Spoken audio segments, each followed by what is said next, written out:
Wow, je suis pas bon du tout, j'y arrive pas, je suis pas du tout à ma place, je sais pas faire, les autres sont meilleurs. C'est sûrement des questions que vous vous posez et c'est normal. Le syndrome de l'imposteur, il est partout, il est pas que sur LinkedIn, il est dans tous les réseaux et dans tous les moments de votre vie. Donc dans cette vidéo, je vais vous aider à passer outre ce syndrome de l'imposteur, à le comprendre, à l'assimiler, à l'accepter et justement en faire une force et comprendre que c'est juste un moment, que c'est pas forcément une maladie, que c'est simplement un phénomène qui peut arriver et qui peut justement être changé en force pour vous. Donc à la fin de cette vidéo, vous saurez exactement comment faire face au syndrome de l'imposteur et en tirer une force. A tout de suite.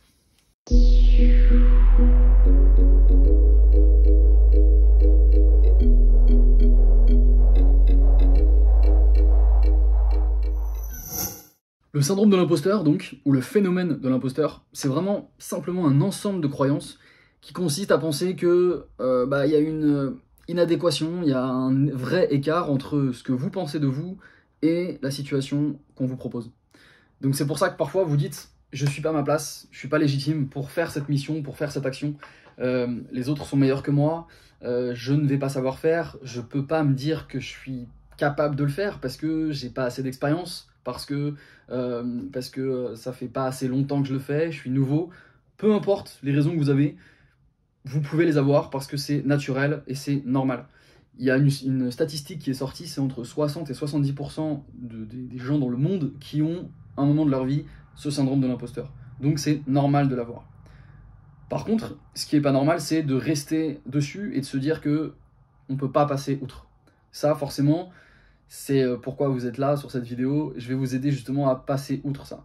C'est normal de l'avoir, c'est normal, mais il ne faut pas le voir comme un problème. Il faut le voir comme un challenge qui arrive et qu'il va falloir surmonter. Parce que de toute façon, vous ne voulez pas rester dans cette situation, j'imagine.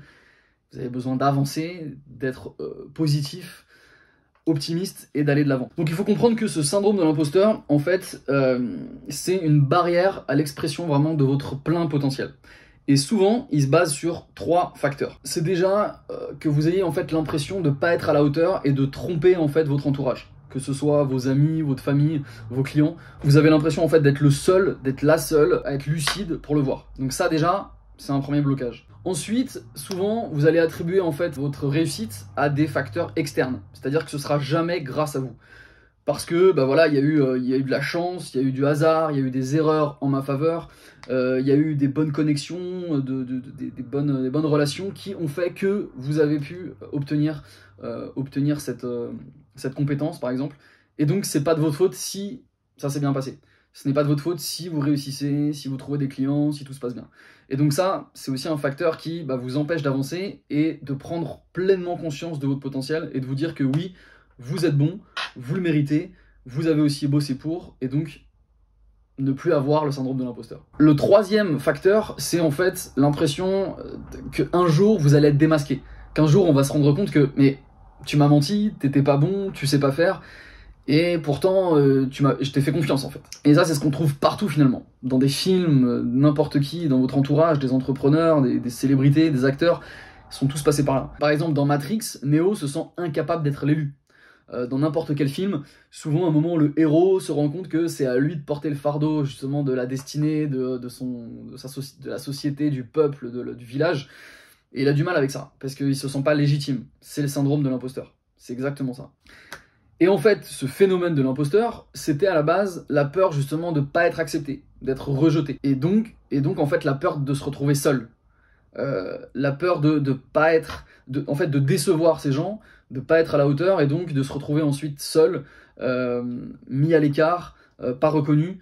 Et c'est pour ça qu'on a peur en fait d'agir, de se faire confiance et de se dire que de toute façon, peu importe ce qui arrivera, on s'améliorera et ça se passera bien. Ça forcément c'est un gros blocage qu'on a et c'est pour ça que les gens préfèrent en général ne pas agir plutôt que d'agir et de faire des erreurs.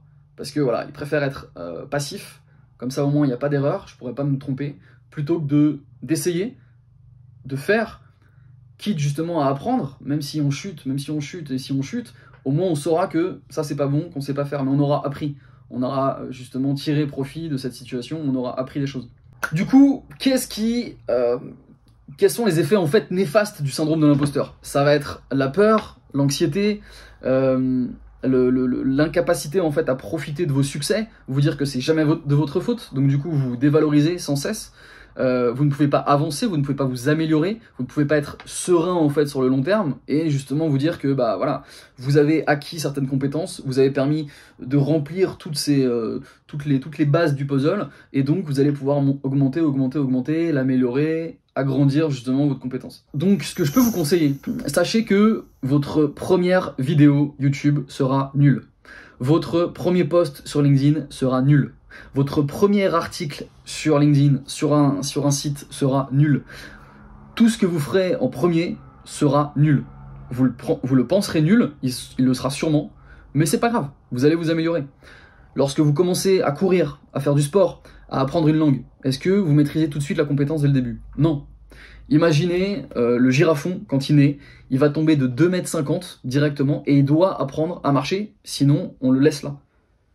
Donc, dès qu'il arrive sur Terre, il est obligé de se démerder pour se lever, se mettre sur ses quatre pattes, comprendre exactement comment ça se passe et continuer de marcher. Quand vous voyez un bébé humain, il est quand même bien choyé, ça l'aide pas à le mettre justement dans un sentiment d'inconfort, le faire sortir de sa zone de confort. Donc le syndrome de l'imposteur, bah, forcément, il est un peu ancré en nous pour beaucoup de choses. On a toujours tendance à nous dévaloriser et à ne pas penser que les choses sont possibles et qu'on peut s'améliorer. Donc, ce que je vous conseille, puisque l'adresse vient avec la maladresse, c'est vraiment d'y aller étape par étape. Plutôt que de voir, en fait, le programme, la stratégie, le challenge, la tâche que vous devez réaliser comme une énorme montagne, comme un gros bloc, voyez-le plutôt comme des petites parties. Découpez en fait votre énorme tâche en plusieurs petites tâches. C'est en fait, plutôt que de gravir la montagne en une seule fois, vous allez faire des étapes, plusieurs étapes. Donc c'est ce qu'on appelle en fait la théorie des petits pas ou des quick wins. C'est des petites actions que vous allez en fait faire régulièrement et qui vont vous permettre ensuite de gravir la montagne. Vous n'allez pas tout de suite gravir la montagne parce qu'en effet ça fait peur. On voit un énorme truc face à soi, on se dit j'y arriverai jamais, c'est impossible, c'est trop dur, c'est trop long. Mais si vous découpez justement tout ça en petites tâches, eh bien déjà vous envoyez de la dopamine à chaque fois que vous avez cette victoire-là à votre cerveau, et en plus vous allez en fait découper justement cette action en plus petite, donc c'est beaucoup plus facile. Mentalement, vous aurez beaucoup plus de facilité à vous engager dans des petites actions qui vont durer un quart d'heure, une heure, une journée, plutôt que de vous dire ok bam, je dois m'envoyer sur 3 mois de vidéos, de réalisation, de coaching. Donc déjà, découpez en fait votre challenge en beaucoup plus d'étapes différentes. Vous vous mettez par exemple 3 to-do, 3 choses à faire dans la journée. Comme ça, quand vous en faites 1, 2, 3, vous êtes content. N'en mettez pas trop, ça sert à rien. Plus vous en aurez, plus vous allez justement vous monter la tête en vous disant waouh, ça va être trop compliqué. Donc mettez-en 3, au moins vous êtes sûr de réaliser les 3, et à chaque fois que vous le faites, vous allez pouvoir justement dire à votre cerveau que vous avez réussi. Un conseil que je peux vous donner pour réaliser quelque chose, en fait découper encore plus en quick wins, c'est la méthode Pomodoro. Pomodoro pour en fait cette petite boule qui est en fait le retardataire pour la cuisine, qui est souvent une forme de tomate. Et souvent en fait la méthode Pomodoro qui existe, c'est 25 minutes. En fait, donnez-vous 25 minutes pour réaliser une tâche, ce qui vous permet en fait d'être focus totalement sur cette tâche pendant ces 25 minutes. Donc plutôt que de vous dire ok j'ai 3 heures pour faire telle chose, balancez-vous plusieurs 25 minutes à la suite. En fait, ensuite vous faites une pause, 5 minutes, vous savez que vous avez été bon dans ces 25 minutes, vous vous détendez, tout se passe bien, et vous repartez. C'est impossible de toute façon d'être focus, d'être déterminé pendant 2-3 heures d'affilée. Donc découpez vos tâches, découpez votre journée en plusieurs 25 minutes. Ça vous permet en tout cas de dégrossir par exemple un article, une prospection, un tunnel de vente, bref, ce que vous devez faire, votre challenge, ça vous permet de le découper en plusieurs étapes. Donc ça c'est super pratique. Ensuite, ce que vous pouvez faire pour justement ne plus avoir ce syndrome de l'imposteur et vous rendre compte que vous êtes bon, que vous maîtrisez votre sujet, c'est de vous faire un dossier, un document qui regroupe toutes les bonnes actions que vous avez faites. C'est-à-dire tous les succès que vous avez eu avec des clients, tous les retours que vous avez eu de clients, que ce soit par mail, par les réseaux sociaux, par YouTube, peu importe, mais toutes les pensées positives que vous avez reçues et qui vont vous faire du bien au moment de les lire, et qui vont vous prouver que vous êtes bon, que vous maîtrisez, que vos clients sont heureux, qu'ils ont obtenu des résultats grâce à vous, il vous remercie pour des valeurs personnelles, professionnelles que vous avez. Et ça, justement, ça doit flatter votre ego, parce que c'est important. Et en même temps, vous faire comprendre que vous méritez votre place, vous maîtrisez cette compétence, et que vous n'avez pas besoin d'avoir ce syndrome de l'imposteur. Ça permet justement de vous rassurer régulièrement. Vous pouvez les lire tous les jours. Prenez 5 minutes pour les lire, pour vous dire, ok, pour vous booster mentalement en vous disant, ok, je maîtrise, je sais faire, mes clients sont heureux, il faut que je continue, il faut que je sois encore meilleur que ça, que je m'améliore. Ce qui vous poussera derrière à vous former, à apprendre tous les jours, et ça, c'est autre chose. Donc ça, c'est vraiment un bon moyen, justement, de vous rendre compte que vous maîtrisez ces choses, que vous êtes à votre place, que vous êtes légitime. Une deuxième chose pour éviter ce syndrome de l'imposteur, c'est de ne pas atteindre, de ne pas en fait viser la perfection, mais d'accepter l'échec. Si en effet vous faites une montagne de ce que vous devez faire et que ce soit parfait, ce sera jamais parfait. Je suis désolé de vous le dire, vous voudrez toujours faire quelque chose de parfait, mais ce ne sera jamais parfait. Retenez-le bien. Si vous réalisez une vidéo, si vous réalisez un article, si vous écrivez un bouquin, si vous vous lancez sur une prospection pour un client sur des réseaux sociaux, sur internet, au téléphone, peu importe, vous n'atteindrez jamais la perfection que vous attendiez. C'est normal. Ce que vous faites comme idée avant de le faire sera toujours différent de ce que vous allez faire ensuite. Donc il y aura toujours un gap, et c'est ok, c'est pas grave. Il faut accepter l'échec. À partir du moment où vous faites le maximum de ce que vous pensez faire, de ce que vous avez envie de faire, de ce que vous avez en force pour le faire, c'est très bien, c'est ok, ça passera très bien. Évidemment, il ne faut pas rester non plus que sur ses acquis et toujours essayer de s'améliorer. Mais ne visez pas la perfection parce que c'est impossible à avoir, ça fait peur, ça va vous demander trop de temps, trop d'énergie. Baissez un peu les exigences que vous avez. Et l'important, c'est que ce soit fait. Plutôt que de bien faire, il faut faire en fait. Parce que justement, comme le syndrome de l'imposteur, vous allez vous dire, bah, je ne maîtrise pas, je ne sais pas faire, donc je ne vais pas faire. Comme je ne sais pas le faire, je vais pas me mouiller, je ne vais pas agir. Et justement, l'envie de la perfection, c'est ça aussi. En fait, la perfection est l'ennemi de l'action. Quand on a envie d'avoir quelque chose de parfait, on n'agit pas, et donc c'est trop tard. Il vaut mieux faire petit pas, on s'améliore, petit à petit, et ensuite, à force d'apprendre, à force de s'améliorer, de se tester, d'avoir une meilleure expérience, là vous pourrez peut-être atteindre la perfection, encore que. Je vous le souhaite, mais on n'est jamais parfait, on apprend jusqu'à ce qu'on soit vieux et qu'un jour on s'en aille. Donc, acceptez déjà de ne pas tout savoir. Rappelez-vous aussi qu'on a tous le droit à l'erreur. On est tous humains, même les meilleurs font des erreurs, et c'est normal. Rappelez-vous de vous ouvrir aux autres. Ne restez pas que avec vous et votre conscience. Ouvrez-vous aux autres. Expliquez-leur que vous avez des blocages, ce syndrome de l'imposteur. Ouvrez-vous. Peut-être qu'ils vous aideront. Et je l'espère, parce que c'est le rôle de chacun. Ouvrez-vous aux autres. Vous allez apprendre beaucoup plus en échangeant avec les autres plutôt que de rester dans votre phénomène de l'imposteur, dans votre syndrome de l'imposteur. Prenez aussi les retours extérieurs qu'on peut vous donner justement de façon constructive. Lorsqu'un ami, lorsqu'un client, lorsqu'un collègue vous fait un commentaire sur votre manière de travailler, de voir les choses, acceptez-le. Ne le prenez pas comme une critique, acceptez-le. Dites merci. C'est un regard extérieur que vous pouvez avoir, c'est une prise de recul que vous ne pouvez pas avoir sur vous-même, donc ça doit vous permettre d'avancer. Évidemment, ça fait jamais du bien de recevoir des commentaires négatifs, mais ça permet d'avancer. Sauf si, bien sûr, ils sont malveillants, illogiques par rapport à une situation. Mais en général, les conseils sont bienveillants, peut-être parfois mal tournés, mais c'est toujours dans une optique de vous faire avancer, évoluer. Ensuite, demandez de l'aide aussi. N'ayez pas peur, je vous le disais, de vous ouvrir aux autres, mais n'ayez pas peur non plus de demander de l'aide en termes de compétences à d'autres personnes. C'est pour ça que c'est important vraiment de s'entourer de bonnes personnes. Moi j'appelle ça les yes people. On est la moyenne des 5 personnes qu'on côtoie le plus. Si vous êtes entouré de 5 personnes qui sont négatives, pessimistes, qui ne vont pas vers l'avant et qui ne vous boostent pas chaque jour pour vous améliorer, forcément ça va être compliqué et vous resterez tout le temps dans ce syndrome de l'imposteur. Si vous côtoyez 5 personnes qui sont créatifs, qui sont positifs, qui vont de l'avant, qui ont des super idées, bizarrement, vous aussi, vous serez comme ça. Donc ça, c'est super important. Entourez-vous de bonnes personnes.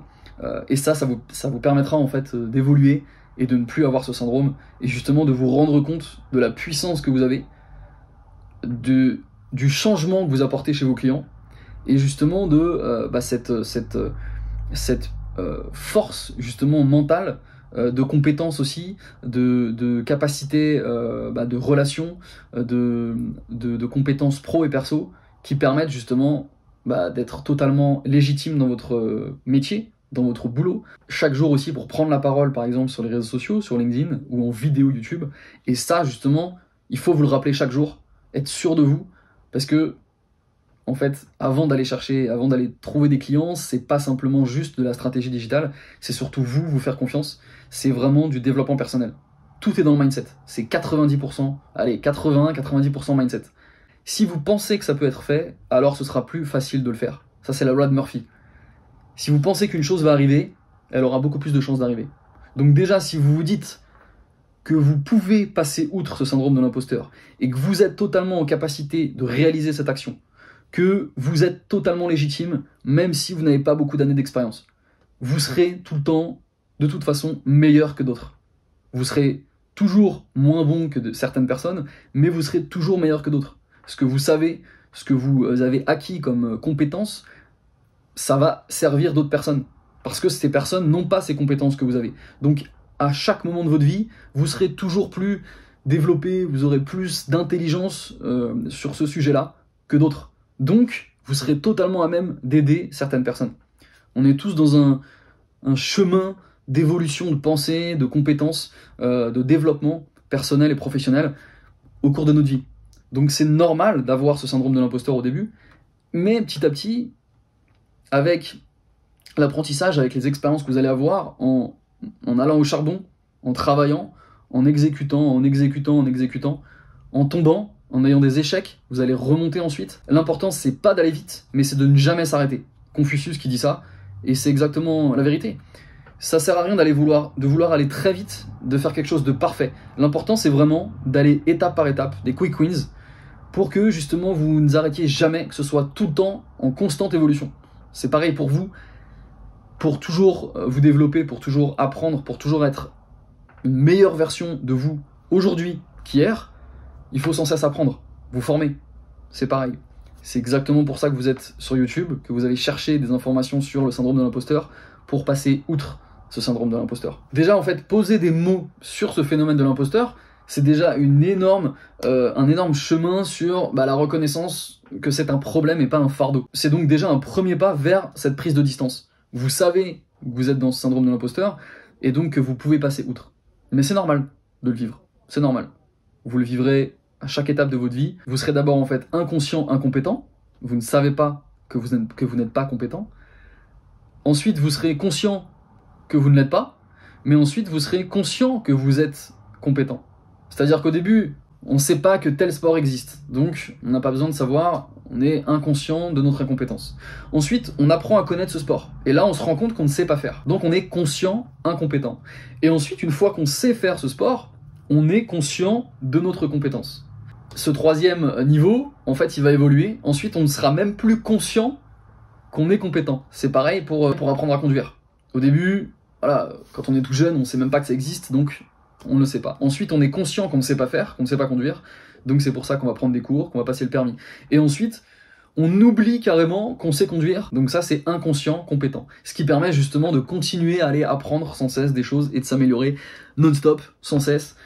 C'est exactement comme mes premières vidéos. Je vous invite à aller voir ma première vidéo sur YouTube. Elle était horrible, elle était dégueulasse. J'étais dans un hôtel, en quarantaine, en Calédonie.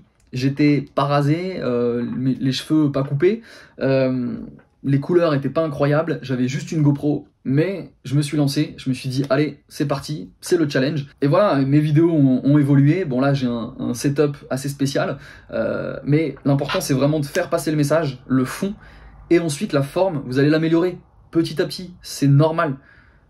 Le plus important c'est de vous lancer, c'est vraiment le premier pas. Ensuite, les seconds pas, ce sera beaucoup plus facile à faire. C'est exactement la même chose que la page blanche. C'est tellement compliqué d'être face à LinkedIn et d'avoir, voilà, la page blanche qui s'affiche, qu'est-ce que je raconte? Bon, ça c'est un autre sujet, mais si vous connaissez déjà votre avatar client, votre buyer persona, c'est beaucoup plus facile de savoir quoi lui dire. Mais donc le plus important, c'est vraiment de passer outre ce phénomène de l'imposteur. Pour terminer cette vidéo, je vais citer Aristote. Le doute est le commencement de la sagesse. Vous l'avez en tête, maintenant à vous de jouer. Allez-y, osez, lancez-vous, chutez, recommencez, relevez-vous. Le plus important, c'est pas d'aller vite, mais c'est de ne jamais s'arrêter. Et je vous invite à aller voir toutes les autres vidéos qui pourront sûrement vous aider à passer outre ce syndrome. Maîtrisez vraiment votre compétence, soyez fiers de vous. Et je vous dis à très bientôt. J'étais ravi de parler de ce sujet avec vous, parce que vous êtes nombreux à m'en parler sur LinkedIn. Merci beaucoup, prenez soin de vous. Ciao.